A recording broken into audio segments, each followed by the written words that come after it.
Hello students, आप सब कैसे हो। आज मैं आपके साथ डिस्कस करने जा रही हूँ एब्जॉर्प्शन कॉस्टिंग।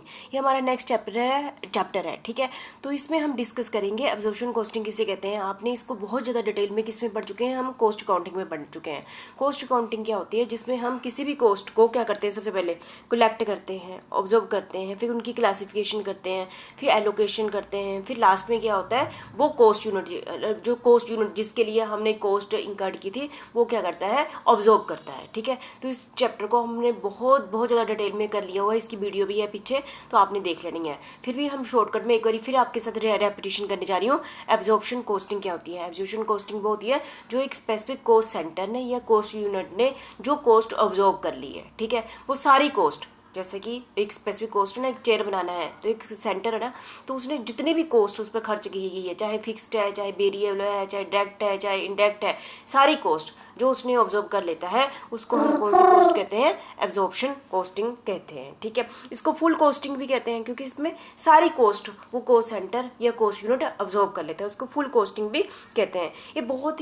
ये वाली टेक्निक बहुत ही इंपॉर्टेंट है और बहुत ही यूज़ की जाती है ये टेक्निक। ठीक है, अकॉर्डिंग टू CIM में लंदन के अनुसार absorption costing is the practice of charging all cost, जिसमें सारी cost, all cost both variable and fix to operation process and product. ठीक है, तो आप सभी को पता है कि सारी कॉस्ट जो एक कॉस्ट सेंटर या कॉस्ट यूनिट को ऑब्जर्व कर लेता है उसको हम कौन सी कॉस्ट कहते हैं, एब्जॉर्प्शन कॉस्ट कहते हैं। जो फैक्ट्री ओवरहेड है, डायरेक्ट कॉस्ट तो पता ही है, कॉस्ट सेंटर में, कॉस्ट यूनिट में डायरेक्टली ऑब्जर्व हो जाती है। दूसरी होती है factory overheads.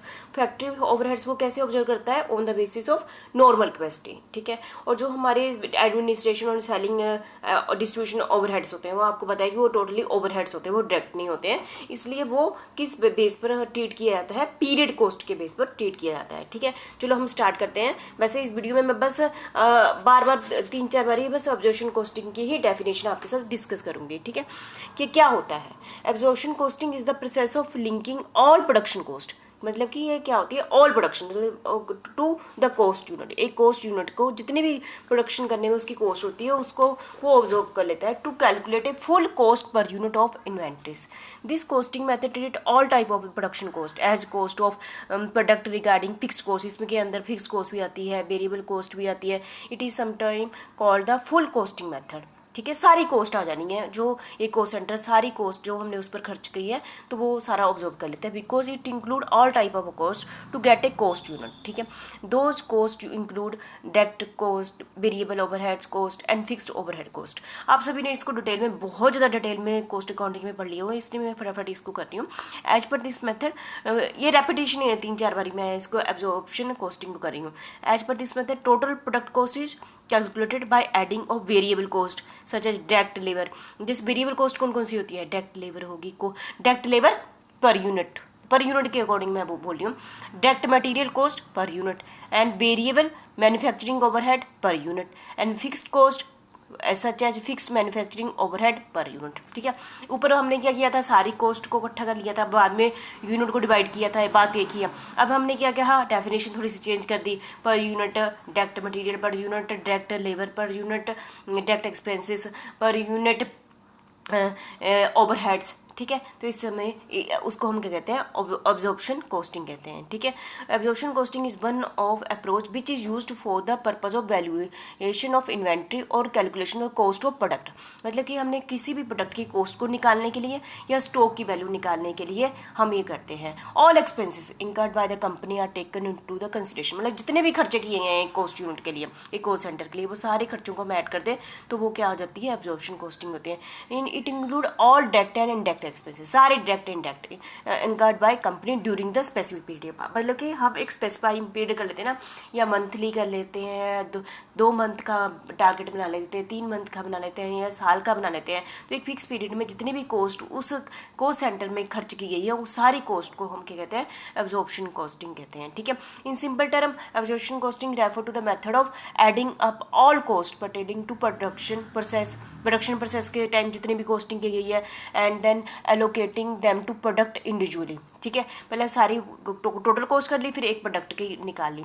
This method of costing is essential as per the accounting standard to produce an inventory valuation which is captured in the balance sheet of an organisation. मतलब total कहने का मतलब है एक कॉस्ट सेंटर है, जितनी भी cost unit है, कॉस्ट हमारी खर्च की, उन सभी कॉस्ट को ऐड कर दो तो वो क्या बन गई, एब्जॉर्प्शन कॉस्टिंग बन गई। पर यूनिट निकालनी है तो टोटल कॉस्ट को divided by number of unit से कर दो तो पर यूनिट कॉस्ट आ जाती है, ठीक है। Absorption cost known as the full costing, इसको फुल कॉस्टिंग कहते हैं क्योंकि allocate all cost in production into finish product and only charge to the income statement. इसको व्हेन दे आर सोल्ड, इसको कहाँ पर दिखाते हैं हम, इनकम स्टेटमेंट में दिखाते हैं जब ये बिक जाती है। इसको मैं प्रॉपर फॉर्म आपको दिखाऊंगी अभी। These cost include direct material. Direct material किसे कहते हैं, हम आपको आप पिछली वीडियो निकालो, हमने बहुत डिटेल में कर चुके हैं, अभी तो मैं शॉर्टकट में बता रही हूँ ना। Direct labour, variable overheads, fixed overheads, ये सारे क्या है, मतलब कि एक यूनिट है जिसमें सारी कॉस्टिंग, चाहे आप किसी टर्म को जानते हो या नहीं जानते हो, वेरिएबल फिक्स किसी चीज़, मतलब कि उस पर जो भी खर्चा किया गया ना उसको ऐड कर दो तो वो क्या बन जाती है, एब्जॉर्प्शन कॉस्टिंग हो जाती है वो। तो cost can be determine in many way, हम कॉस्ट को बड़े ढंग से, टोटल कॉस्ट ही तो निकालनी है हमने, किसी भी ढंग से हम बोल सकते हैं। जैसे हम निकलेंगे फैक्ट्री में चले गए तो हम क्या गया, प्रोडक्शन कॉस्ट होगी, और फैक्ट्री के बाहर आ गए, ऑफिस और सेलिंग डिस्ट्रीब्यूशन ऑफिस में चले गए तो वो हम नॉन प्रोडक्शन कॉस्ट होगी। इन दोनों को ऐड कर दो तो क्या होगी, टोटल कॉस्ट होगी, है ना, अलग अलग ढंग से। डायरेक्ट कॉस्ट होगी, डायरेक्ट कॉस्ट कौन कौन सी होती है, जैसे कि direct material, direct labour, direct expenses, है ना, वो डायरेक्ट कॉस्ट होगी। और इनडायरेक्ट कॉस्ट कौन सी हुई, फैक्ट्री ओवरहेड्स होगी, सेलिंग एंड डिस्ट्रीब्यूशन होगी, एडमिनिस्ट्रेशन एक्सपेंसेस होगी, वो क्या होगी, इनडायरेक्ट कॉस्ट होगी, वो टोटल कॉस्ट होगी। प्राइम कॉस्ट आप सभी को पता है, जो फैक्ट्री के अंदर जितनी भी डायरेक्ट कॉस्ट होती है उसको हम क्या कहते हैं, प्राइम कॉस्ट। कैसे, direct material, direct labour, direct expenses, prime cost plus overhead, बाकी सारे इनडायरेक्ट कॉस्ट, ठीक है।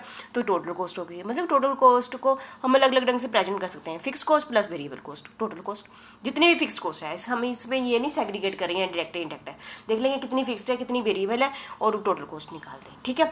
या फिर कैसे निकालते हैं, एक यूनिट का प्राइस मल्टीप्लाई बाय क्वांटिटी कर दो तो टोटल कॉस्ट आ जाती है ना।